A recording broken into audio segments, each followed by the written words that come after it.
Commander Zechthel's eight-legged form moved with predatory precision across the rust-colored surface of Kepler 442b, his combat suit's optical array scanning for defensive positions.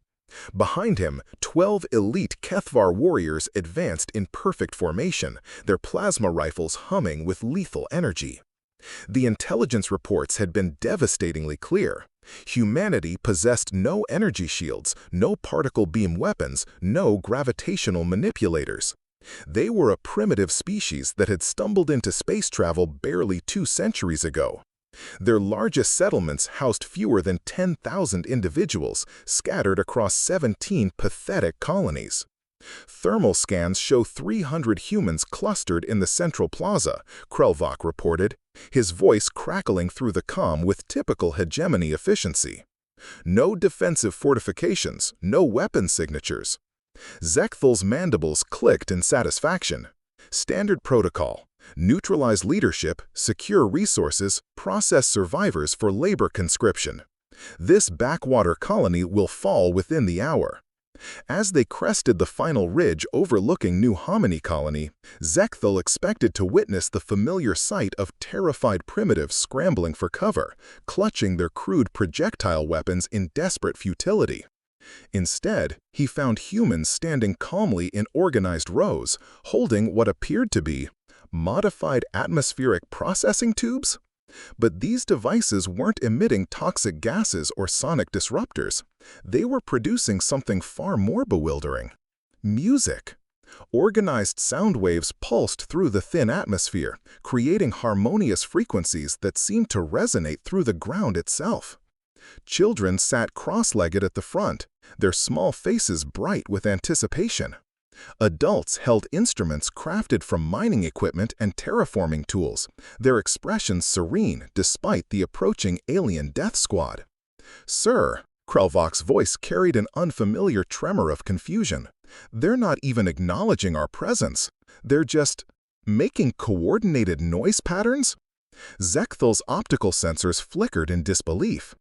In 3 centuries of military service spanning 47 conquered worlds, he had faced plasma cannons that could melt starship hulls, reality-warping devices that folded spacetime, and hive minds that controlled entire planetary ecosystems. But this? This was either the most sophisticated psychological warfare technique in galactic history, or the stupidest defensive strategy he had ever encountered. Dr. Sarah Chen stepped forward from the orchestra's front row, her prized violin, a genuine Earth-made Stradivarius replica that had survived the journey across 47 light-years, cradled against her shoulder. Behind her, the Kepler Colony Orchestra maintained perfect formation: cellos crafted from repurposed atmospheric processors, trumpets welded together from mining equipment exhaust pipes, and drums fashioned from empty fusion reactor housings. The motley collection of instruments represented 2 centuries of human ingenuity and determination. When the first colonists arrived, they had carried only essential survival equipment. But within a generation, homesick settlers began creating music from whatever materials they could salvage or repurpose. "Wait," Sarah called out to the advancing alien death squad, her voice carrying across the plaza with trained projection. "Before you do whatever you came here to do, would you listen to something? It's important to us, to who we are." Commander Zechthel's translator unit struggled with the semantic nuances, producing digital static before finally rendering, "Listen to something. You wish to communicate terms of unconditional surrender through ritualistic sound-making?" "No," Sarah smiled, her grip tightening on her bow. Around her, 300 colonists, farmers, miners, engineers, children, held their instruments ready. "We want to play you a song. Just one song." The alien commander's optical sensors flickered with genuine bewilderment. His species, the technologically superior Kethvar, had systematically conquered 47 worlds across 12 star systems. They had faced desperate last stands involving plasma cannons capable of leveling mountains, molecular disruptors that could unweave matter at the atomic level, and even reality warping devices that folded space-time into defensive barriers. But music? This was either an incredibly sophisticated form of psychological warfare that somehow bypassed their tactical databases, or quite possibly the most foolishly naive defensive strategy in recorded galactic history. Very well, primitive human. Zextel's voice carried cold amusement through his suit's external speakers. Play your song. Then we shall proceed with your systematic subjugation and resource extraction. Sarah raised her bow with steady hands, and the makeshift orchestra drew breath as one. The melody began soft and haunting. Beethoven's Ninth Symphony, Ode to Joy, a piece that had traveled across the galaxy in the hearts and memories of homesick colonists. Sarah's violin sang the opening notes with crystalline clarity, each sound wave carrying 2 centuries of human longing, hope, and defiance across the alien landscape. The string section joined in perfect harmony, their instruments crafted from atmospheric processing tubes resonating with unexpected richness. Modified brass instruments, welded together from terraforming equipment, added depth and power to the growing symphony. The percussion section, using everything from actual salvaged drums to repurposed mining tools and empty reactor housings, created a rhythm that seemed to pulse through the planet's very core. Commander Zechthel felt something unprecedented happening within his enhanced neural pathways. The sound waves weren't merely auditory input. They were triggering cascading biochemical reactions in brain structures he had forgotten existed. The Kesfar had systematically evolved beyond emotional responses 3 millennia ago, engineering them out of their species through genetic modification and cybernetic enhancement for maximum military efficiency. But this was bypassing every suppression protocol. His combat suit's internal sensors began registering alarming physiological changes, elevated neural activity in dormant brain regions, unusual hormone fluctuations, and irregular cardiac rhythms. Across his strike team, similar readings appeared on his tactical display. Tactical Officer Krelvok suddenly lowered his plasma rifle, the weapon's targeting system powering down with a soft whine. "Commander," his voice transmitted through the comm system with an unprecedented tremor of uncertainty, "I'm experiencing severe biochemical fluctuations in uncharted neural sectors." Throughout the strike team, similar reports flooded the communication network. Warriors who had never known fear, joy, sorrow, or love, emotions systematically purged from their genetic code, were suddenly overwhelmed by sensations they had no vocabulary to describe. The music built towards its magnificent crescendo, Beethoven's celebration of universal brotherhood echoing across the rust-colored plains of an alien world. And then something impossible, something that violated every principle of Kethvar biological engineering, began to happen. Tears, actual biochemical emotional responses, started flowing from alien eyes that hadn't wept in 1,000 generations. The melody began soft and haunting. Beethoven's Ninth Symphony, Ode to Joy, a piece that had traveled across the galaxy in the hearts and memories of homesick colonists. Sarah's violin sang the opening notes with crystalline clarity, each sound wave carrying 2 centuries of human longing, hope, and defiance across the alien landscape. The string section joined in perfect harmony, their instruments crafted from atmospheric processing tubes resonating with unexpected richness. Modified brass instruments, welded together from terraforming equipment, added depth and power to the growing symphony. The percussion section, using everything from actual salvaged drums to repurposed mining tools and empty reactor housings, created a rhythm that seemed to pulse through the planet's very core. Commander Zechthel felt something unprecedented happening within his enhanced neural pathways. The sound waves weren't merely auditory input, they were triggering cascading biochemical reactions in brain structures he had forgotten existed. The Kethvar had systematically evolved beyond emotional responses 3 millennia ago, engineering them out of their species through genetic modification and cybernetic enhancement for maximum military efficiency. But this was bypassing every suppression protocol. As the final notes of Beethoven's masterpiece faded across the alien landscape, carrying with them echoes of humanity's greatest aspirations, Commander Zechthel found himself collapsed on his knees. His advanced combat suit, a technological marvel worth more than most planetary defense systems, was experiencing cascading system failures as its AI struggled to process and categorize the unprecedented neurological chaos erupting within his cybernetic-enhanced mind. Warning indicators flashed across his heads-up display: emotional matrix breach, suppression protocols failing, psychological firewall compromised. Systems designed to maintain perfect military efficiency were overloading as dormant neural pathways sparked to life for the first time in centuries. What did you do to us?"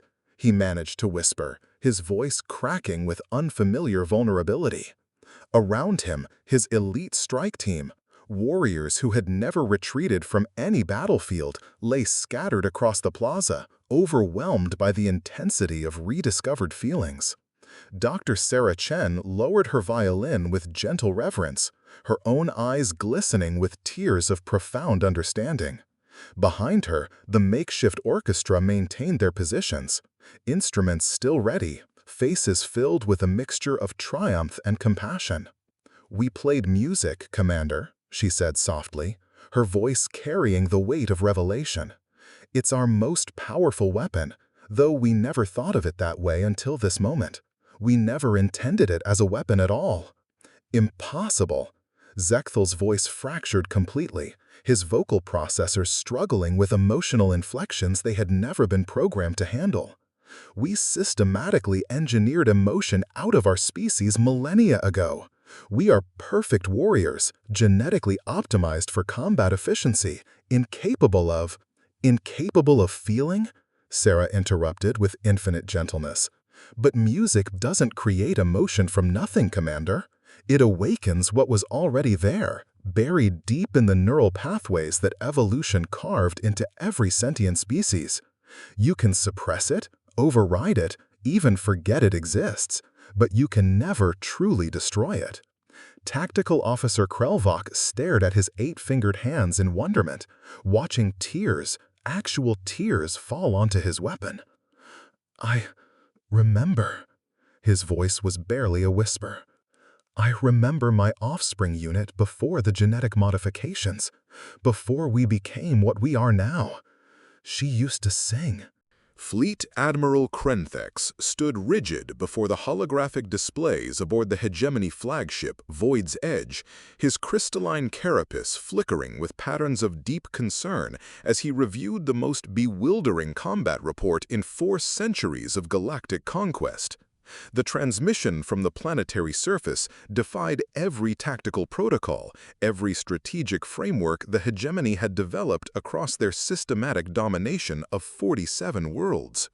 His strike team, 12 elite Kethvar warriors selected from a pool of 10,000 candidates, each genetically optimized for perfect military efficiency, were requesting immediate medical evacuation.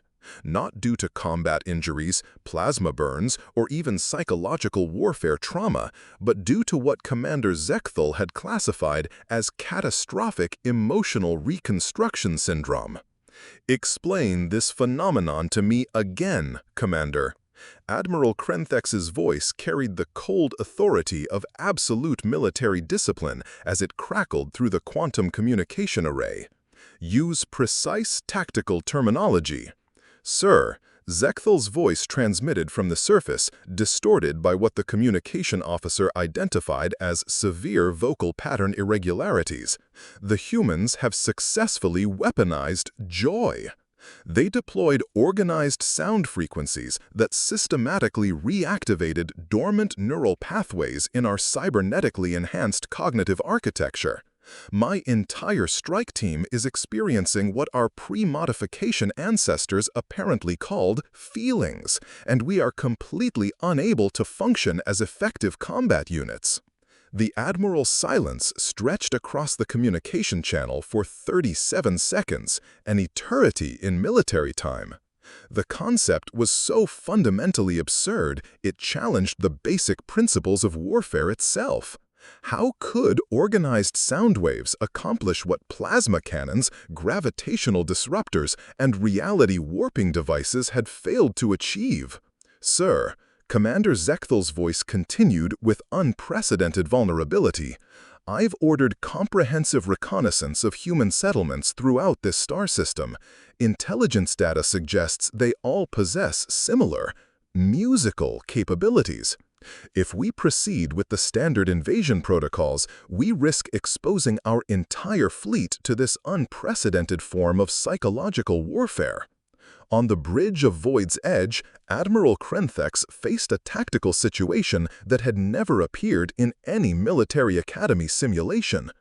How do you systematically conquer a species whose primary defensive strategy involves making your soldiers remember what it felt like to be alive? Dr. Velnari materialized as a shimmering holographic projection in the fleet's primary command center, her crystalline axoloth form pulsing with rapidly shifting chromatic patterns as quantum processors within her silicon-based neural matrix analyzed terabytes of biological data.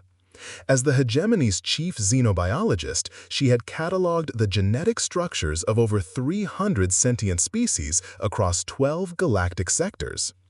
The humans appear to have inadvertently discovered a fundamental oversight in our comprehensive biological surveys, she reported, her voice carrying the harmonic resonance typical of her crystalline species. Every sentient species we have encountered, Cathvar, Zaltharians, Mordakai, even the hive-minded Kreshtal, possesses identical foundational neural architecture specifically designed for emotional processing and social bonding. Admiral Krenthex's optical sensors focused with laser intensity. You're suggesting this could theoretically affect our entire military structure across all conquered species? Not merely affect, systematically restore. Dr. Velnari's form shifted to deep amber patterns indicating grave concern. The harmonic frequencies create quantum resonances that reactivate suppressed neural pathways at the molecular level. The humans aren't attacking our soldiers' consciousness, they're healing psychological wounds we inflicted upon ourselves millennia ago.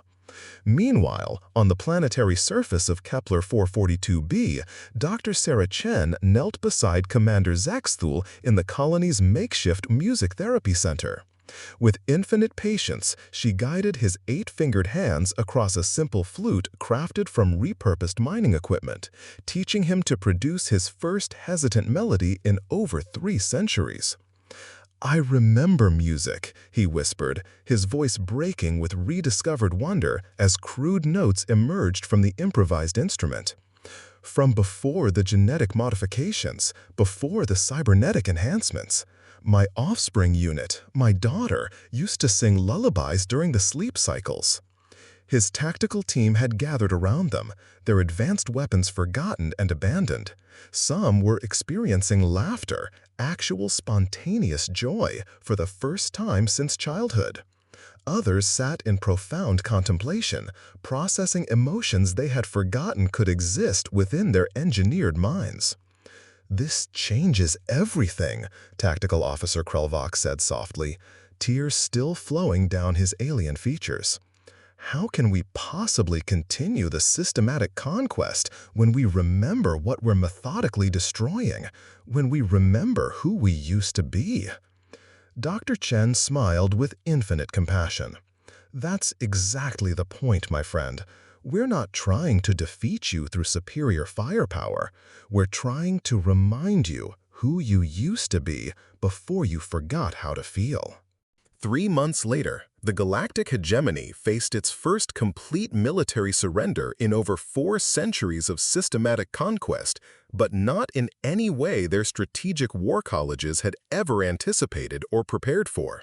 The human colony's weapon had spread like a benevolent virus across 17 star systems, carried by former hegemony soldiers who had rediscovered their capacity for joy, love, and creative expression. Entire battle fleets found themselves unable to continue their campaigns of systematic subjugation as crews rediscovered emotions their species had engineered away generations ago. Hardened warriors remembered the profound satisfaction of creation rather than destruction, the bittersweet pain of loss that made life precious, and the overwhelming love they had felt for family members they had abandoned in pursuit of military glory. Admiral Krenthix stood in the magnificent concert hall of New Earth Colony, a structure that had been hastily constructed from decommissioned starship hulls and terraforming equipment, watching his former soldiers learning to play instruments alongside the very beings they had been sent to conquer. The sight would have been considered absolute madness, a complete violation of military protocol just 6 months ago. Now, it felt like the most natural and necessary thing in the universe. Your species weaponized the very essence that makes existence meaningful, he said to Dr. Sarah Chen, who was carefully tuning her precious violin nearby, preparing for the evening's collaborative performance between former enemies. We never conceptualized it as a weapon, she replied thoughtfully, her fingers adjusting the instrument's strings with practiced precision. Music is how we connect with each other across the vast loneliness of space, how we process our deepest feelings, how we remember that we're not alone in this infinite universe. Commander Zextal approached, carrying a specially modified cello that had been expertly crafted to accommodate his unique alien physiology. His movements carried a grace that had nothing to do with military training and everything to do with newfound purpose. The Hegemony Council has officially disbanded, he reported, though his tone carried none of the formal military precision it once had. Across our former territory, species are remembering who they were before the conquest, before the modifications.